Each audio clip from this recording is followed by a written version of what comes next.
Right, so this is the second time I've made this video. The first time I had the camera pointing up at a different angle, and when I looked at it on my computer screen I could see that it was looking right up my nose, and you could see all the context of what was in my nose, and it wasn't a pretty sight whatsoever. So I just knew I had to make the video again. Now I've just come back from work, and during the breaks what I've been doing is watching a Sargon of Akkad video. Well, it was a Thinkery video, which is another channel which Sargon of Akkad does, where he was going through 48 questions which Brexiteers should answer, and there was one question which stood out, and it was on a do you believe that there's a right-wing cartel, something like this, which could cajole the people into voting for Brexit. Now he answers this question, but I want to add a little bit more weight onto his answer to this question, and I want to go through a Channel 4 fact checker video which they released during the referendum, and it's like a perfect compendium of fallacious tactics to try and get people to vote Remain, because we all know these media outlets see truth as relative and will do anything possible by any means necessary to get the people to vote how they want them to vote. So what I'm going to do is play the clip of Sargon of Akkad answering this question, and then I will just go straight into the video. So hope you enjoy. 46. Do you accept that there is a cartel of right-wing newspapers skewing the debate in the broadcast media, and whose support for May is contingent on her pursuing a hard Brexit policy? I don't think you should start talking about cartels of political activists. Or do you want me to start listing the cartels of far-left activists who are working in not only against Brexit, but have been working against almost every liberty-based political decision and movement for the last probably like 30, 40 years, if not more, because they fucking have. So fuck off. Are EU immigrants taking jobs from British workers? Okay, so right here we have a straw man fallacy, because the argument was never that immigrants take jobs from British workers. It was that immigrants take work or make it harder for the low skilled. But just make up your own argument and attack that one, if you will. Now I'm going to add some sources right now just to prove that the argument was that immigrants make it harder for the low skilled or the poor. Because I think that one thing the working class really needs to start articulating really is that mass immigration is class warfare. It's rich people bringing in poor people from other countries to compete for jobs with other poor people in this country. There's no need for it. So that source was clearly pointing out that it was the poor people and not the whole British workers. So now let's look at Nigel Farage at the University of Oxford. No, it's not. Sir, can we please talk about normality? There are 200 countries in the world who, if you want to get a job, you get a work permit. You have to prove you haven't got a serious criminal record. You have to take your own health insurance. That is how it works, working globally. We've thrown all of that out of the window. I'm not suggesting that people who come here don't want to work. Most of them do. But let me tell you, there has actually become a case where wages for British workers in many jobs have been driven down so low, they've no incentive to get off benefits and back to work, and that is not good. Not everybody in this country is bright enough to go to Oxford, and we should think about some of those people in our society too. So the fact that Nigel Farage is saying that not everyone's clever enough to go to Oxford, or that for some people the wages have dropped so much that there's not an incentive to get off your arse and get a job, means that he's talking on about a part and not the whole. Official figures say that 2.1 million EU nationals work in the UK. So it's easy to see now why they committed the straw man fallacy earlier on. It's to disguise this whole to part fallacy, where you take a statistic from the whole and equate it to the part. Now, There are 2.1 million EU migrant workers in the British labour market, but there's only 1 million in the low-skilled labour market, and it's not like there's anything different going on in the low-skilled than what there is in the high-skilled. But research suggests that migrants don't make it harder for Brits to find jobs or significantly affect wages, except perhaps for the very low pay. Yes, and it's the role of a poor people to take a hit for the benefit of a people who are better off than themselves, obviously. I have also read them reports, and I don't remember them stating anything about zero-hour contracts. Do you not also think that immigration and zero-hour contracts may be linked? If an employer is willing to decrease his staff's wages, couldn't he be also willing to decrease other incentives, such as work conditions? But let's see what those reports actually say. Somewhat more concerning is the impact of immigration on the distribution of pay. Studies suggest that migration provides a modest boost towards the top of the pay distribution and the downward pressure on the wages of the bottom. But again, the numbers are small. For example, the most thorough study suggests that 10,000 extra migrant workers in the care personal services reduced pay growth in this occupation by £25 a year. Well, this is all well and good, apart from the fact that this occupation is the biggest growing occupational field, even increasing more than any other high-skill fields. So if there is a decrease in pay in this expanding field, what happens to the fields which have stayed the same or decreased, but have had mass amounts of immigration planted into them? Wonder why these reports have chosen to pick the care personal services field rather than any of the others.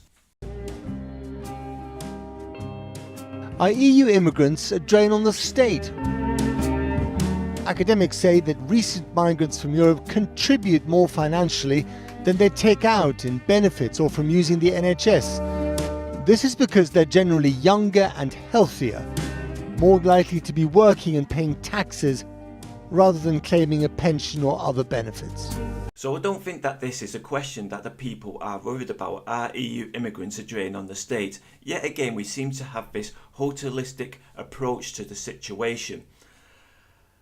The question is, as an individual, when you use the services that the state provides, have EU immigrants made it better or worse?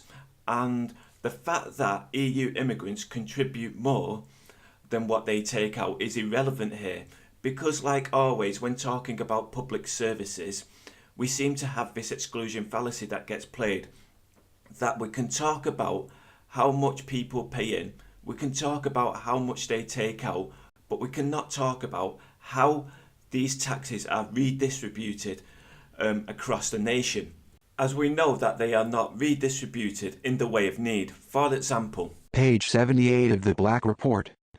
In 1971, Tudor Hart, a general practitioner working in a poor area of Wales, contrasted the availability of medical care in poor industrial areas of high need and affluent salubrious areas of lower need in memorable terms. He wrote, "In areas with the most sickness and death, general practitioners have more work, larger lists, less hospital support and inherit more clinically ineffective traditions of consultation than in the healthiest areas, and hospital doctors shoulder heavier caseloads with less staff and equipment, more obsolete buildings and suffer recurrent crises in the availability of beds and replacement staff. These trends can be summed up as the inverse care law, that the availability of good medical care tends to vary inversely with the need of the population served." Most recently, an analysis of health expenditure at the regional level also found a positive correlation between the percentage of the population in professional and managerial socioeconomic groups and both community health expenditure and hospital revenue expenditure, and a negative correlation between expenditure and proportion in unskilled and semi-skilled occupations. There are no regions of above-average spending which are not also high socioeconomic status regions. Indeed, if one knew no other facts, it would be possible to explain 2/3 of the variation in community health expenditure by a knowledge of what proportion of the population in each region were managers, employers, unprofessional workers. So just to picture this better, here's a list of the social economic groups. Take note that the professional and managerial classes consist of the top 23% of the population. Now I know that these were taken in the 1970s, but I've done a video for the Scientists for EU which was taken in the 2000s. See the link below. So as we know that the taxes are not redistributed fairly, the question is, do EU immigrants pay enough for services for the poor not to be affected? Can we control the numbers coming to Britain? In 2015, more people came from EU countries to live in Britain than left. It was the biggest number on record. But the flow from outside Europe was even higher. The government says it wants to cut net migration to tens of thousands every year. So I'd just like to point out here that there is a difference between non-EU immigrants and EU immigrants, and that they're not just the same like is being portrayed here. If you was to take a test sample from EU immigrants and non-EU immigrants, you will find that EU immigrants that are already resident here are more likely to be high skilled, and that non-EU immigrants that are already resident here are more likely to be low skilled. But times have now changed and the inflow has now changed. So if we look at the inflow from EU immigrants is now low skilled, and the inflow from non-EU immigrants is now high skilled. And I think the Bank of England report that they did shows this, where they said that if you was to take the occupations and put the lowest skills on one side and the highest skills on the other, it would look like a shallow bowl. But in recent years, since the EU, I think it's EU8 and EU2 countries have joined up, it's more like a tick, where the low skilled ones are heavily weighted with more immigration. And this is due to the fact that the UK changed its immigration routes, and there was about 80 of them, and they simplified it to 5 tiers, with tier 3 never being opened, and tier 3 was the tier for low skilled people to come through. So this is important for a bit later on, that the inflow for EU immigrants is low skilled and the inflow for non-EU immigrants is high skilled. Brexiteers say that leaving the EU is the only way to regain control over immigration. But even if EU migration was slashed to zero, without even stricter controls on other non-EU immigration, the target would be almost impossible to meet. So we clearly have here a perfect solution fallacy, and if this logical fallacy doesn't prove that the pro-Remain media were lying and trying to hoodwink people, then I don't know what will. Maybe the next fallacy to come along.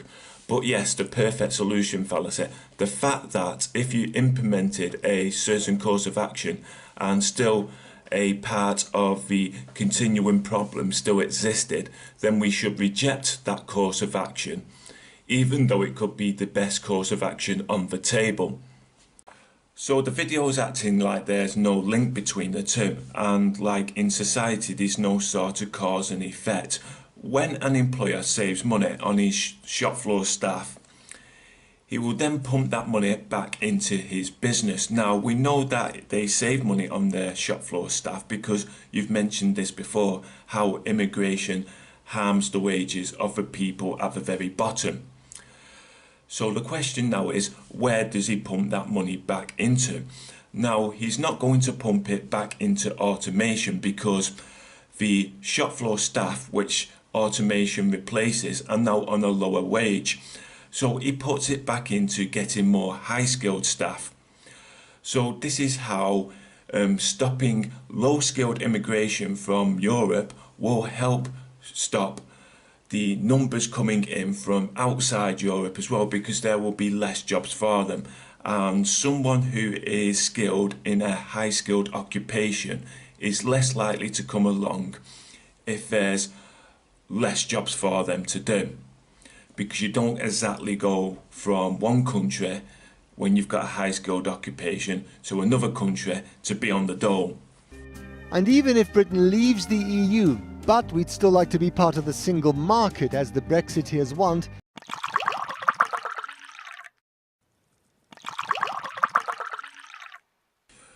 We clearly have here another logical fallacy, being a poisoning of the well, and it's as clear as the light of day, really. First of all, it states that Brexiteers want to remain in the single market. Not that a minority does, that Brexiteers do. So it's trying to portray that it's one of the main piffs of the Leave campaign, which it was definitely not. It was one of the piffs to actually get out of the single market. But the referendum's now over, and Andrew Neil has done a great interview with a pro-Remain lobbyist, where this pro-Remain lobbyist has been unable to cite a single source of a Brexiteer saying that they want to remain in the single market without quote minding. But anyway, it's a poisoning of a well, and I'll just leave you with something that Nigel Farage said. But the idea, as Nigel was saying in the film, that people voted for a hard Brexit is just untrue. In fact, many people on the Leave campaign were saying they wanted to stay in the single market. No, they weren't. I think the thing which has changed... Who said that? Absolute baloney. I think the thing which has changed... Who said that? I think there were people in the Leave campaign. No, there weren't. Every single leading player on both Remain and Leave could not have been clearer, all the way through the referendum, that a vote to leave was also a vote to leave the single market. Nobody was in any doubt about that. That's what Mr Cameron and Mr Osborne told us as well. We might still have to agree to free movement. In other words, allowing EU citizens to live and work here. That's what non-EU countries like Norway, Switzerland and Iceland have had to do. In other words, they still have limited control over EU immigration to their countries. Now, whether Britain could negotiate a better deal, well, that remains to be seen.